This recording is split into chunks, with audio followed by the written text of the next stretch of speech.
C'est la fin de saison en MotoGP et nous, les fans, on prépare déjà 2020. Où est-ce qu'on va aller? Sur quel Grand Prix? Et je veux qu'on en parle avec Thomas Cook Morcellino. Là, en même temps, ils sont en faillite, Thomas Cook, donc on ne va pas parler. Ouais. Non, mais toi, tu fais tous les Grands Prix.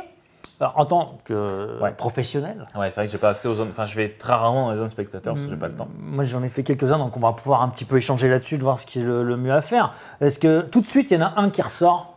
Un endroit, un pays Un pays, genre, j'en donnerais deux là. Faut que tu me laisses la Vas-y. C'est forcément l'Espagne et l'Italie, les deux pays de la moto. Ouais. Et après, s'il y a peut-être une petite préférence, je dirais peut-être le Mugello, ou Misano. Ok. Voilà. Bon. Mais parce que voilà, il y a une ambiance, c'est bercé par la moto, parce qu'il y a une histoire, c'est genre voilà. Donc je rebondis, je me permets. Mugello, je l'ai fait pour la première fois cette année. L'endroit, le décor est incroyable. Alors, même si tu n'es pas fan de Rossi, les Italiens sont fans de sport mécanique. Au niveau des spots, tu peux te mettre dans des tribunes naturelles où en fait tu vois une bonne partie de la piste. Voilà. Non, puis il y a la Toscane, la bouffe, tout. Enfin, mais il faut qu'on parle de tout. Hein. C'est sûr que quand tu compares avec malheureusement le tout premier Grand Prix de la saison au Qatar, c'est différent. L'ambiance est complètement différente. Il y a moins de monde, il y a moins d'histoire. Évidemment, même si le Qatar existe depuis des années maintenant au calendrier, il y a moins d'histoire. Et l'ambassadeur du Qatar qui vient nous voir. Non, je rigole. Vous dites quoi, les gars? Non, mais c'est vrai que c'est différent. C'est une atmosphère différente. Mais par contre, la force du Qatar, c'est que c'est une course de nuit. Donc l'ambiance est complètement particulière. Enfin, c'est vraiment particulier. Quand on y est, c'est vraiment étrange. Hein, c'est vraiment différent. Mais c'est vrai que si j'avais un Grand Prix à choisir, ce serait plutôt peut-être le Mugello. Et alors, tu parlais de l'Espagne. L'Espagne, moi, j'ai pu en faire 2, mais il y en a 4. À ton avis, c'est lequel est un ton au-dessus des autres? C'est chaud. Hein. Je sais pas. En fait, là, dans la hiérarchie, je dirais plutôt Catalogne et Jerez. Ouais, d'accord. Qui se battent les premières places. Et ensuite Valencia et peut-être Aragon. Parce qu'Aragon, c'est encore la même chose. Si tu veux découvrir un endroit particulier, c'est quand même un super endroit. C'est un peu dans le désert, c'est un peu dans un endroit désertique. C'est vrai qu'il n'y a pas grand-chose pour se loger. C'est difficile de se loger. C'est ça, faut le noter, ça. Hein. C'est vrai que c'est compliqué de trouver un hôtel. Des fois, certains de mes collègues trouvent un hôtel à 1 heure de route. D'accord. Donc, c'est particulier. Mais c'est vrai que quand on y va en moto, par contre, je sais qu'il y en a plusieurs qui vivent. Il y a pas mal de... Alors, les gens, plutôt les fans de MotoGP du sud de la France, vont plutôt faire tout ce qui est Barcelone, Aragon et l'Espagne. Et limite Valencia, parce que Valencia, c'est casse. Je veux dire, moi j'habitais sur Toulouse avant, c'est qu'à 7h30 de route de Toulouse, donc c'est pas excessif. Tu fais un petit arrêt, voilà. Et il y a encore des beaux jours au mois de novembre, donc c'est quand même un beau périple. Mais après, c'est vrai que Jerez, c'est plus compliqué par contre. Parce que même moi, je commence déjà à regarder pour l'an prochain, et même pour prendre un avion, même pour niveau des prix, la distance du circuit, c'est pas forcément évident. Mais j'ai rencontré des Espagnols qui m'ont dit, tu vas voir, c'est la cathédrale du MotoGP à Jerez. Jerez, c'est sûr, c'est un très bon endroit. Et après, c'est le premier. Chaque Grand Prix a sa particularité. C'est vrai que Jerez, c'est le premier Grand Prix européen de la saison. Oui, c'est vrai en plus. Donc du coup, on a toutes les hospitalités qui arrivent. Il fait beau en général. Il fait beau. Il fait très très chaud, des fois c'est vrai qu'il fait même très chaud. Et puis voilà, c'est vrai qu'il y a une ambiance particulière. Les Andalos, ils sont chauds. Et puis encore une fois la bouffe. On va parler que de la bouffe, les gars. Non, mais c'est vrai que c'est quand même un des avantages d'aller en Espagne. Non, mais le but d'aller sur un Grand Prix, c'est ça qui est génial, c'est que tu visites un pays en même temps. Alors toi, tu le fais en tant que professionnel, je sais que tu vas directement au circuit. Moi, j'aime bien, avec ma chérie, on va découvrir la ville d'à côté, tout ça. Et c'est ça qui est top. C'est la passion MotoGP, mais aussi du voyage. Exactement, c'est vrai que c'est toujours un périple génial. Après, c'est une belle expérience. Et voilà. Donc, il y a plein de Grands Prix qui ont leur particularité. L'année prochaine, je pense qu'un beau Grand Prix, ça va être celui de Finlande. Qui est pas simple pour... J'ai regardé. Hein. Ah non, ça va être compliqué, je pense, pour y aller. Il y a quelques heures de route. Pour se loger, c'est peut-être qu'il n'y aura peut-être pas... J'ai pas encore regardé, donc je ne peux pas savoir, mais je pense que ça va être un beau Grand Prix. En tout cas, le cadre.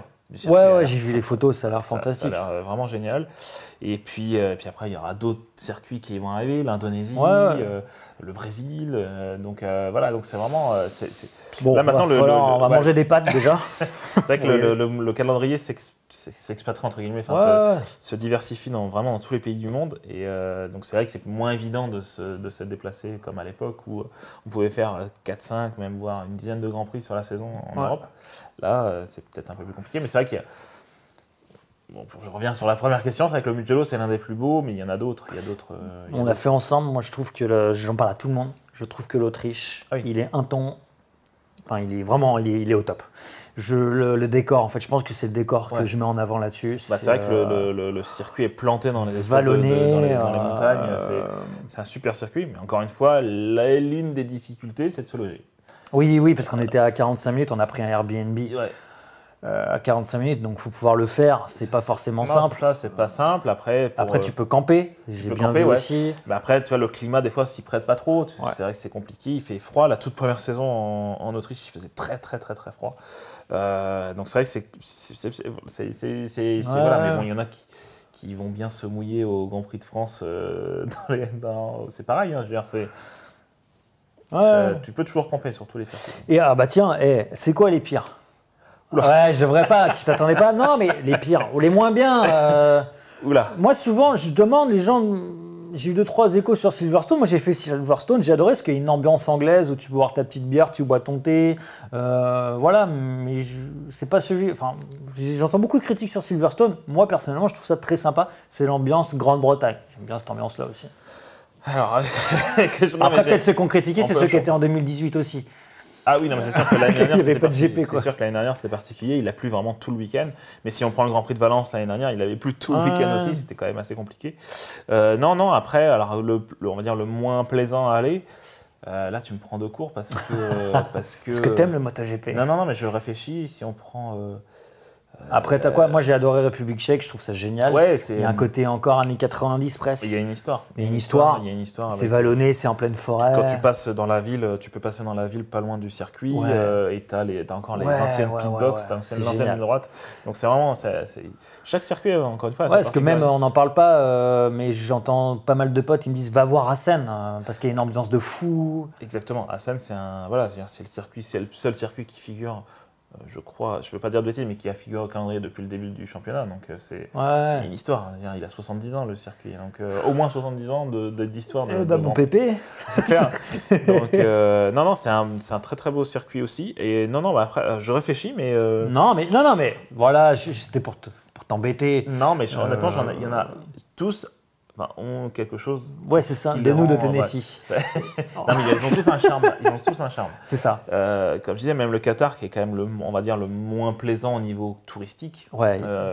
L'ambiance de nuit. Le fait que le warm-up ou même les essais, je sais plus. T'as de la place en tribune. Non, mais que les essais se font sur le coucher de soleil. Donc du coup, ça fait une image vraiment particulière. C'est vraiment très joli. Donc si je dois conclure, c'est qu'on doit tous gagner au loto pour faire les GP. C'est un peu notre rêve à tous. Faire tous les Grands Prix, c'est sûr que là, l'année prochaine, on passe à 20, donc faire 20 Grands Prix, ce serait énorme. Et vous savez quoi, n'hésitez pas à nous dire en commentaire, vous, quels sont vos GP préférés, ceux que vous avez fait. Donnez-nous un peu vos petites anecdotes et vos conseils. Ce serait cool, ça. Comme ça, on verra par la suite, nous. Allez, ciao, bisous.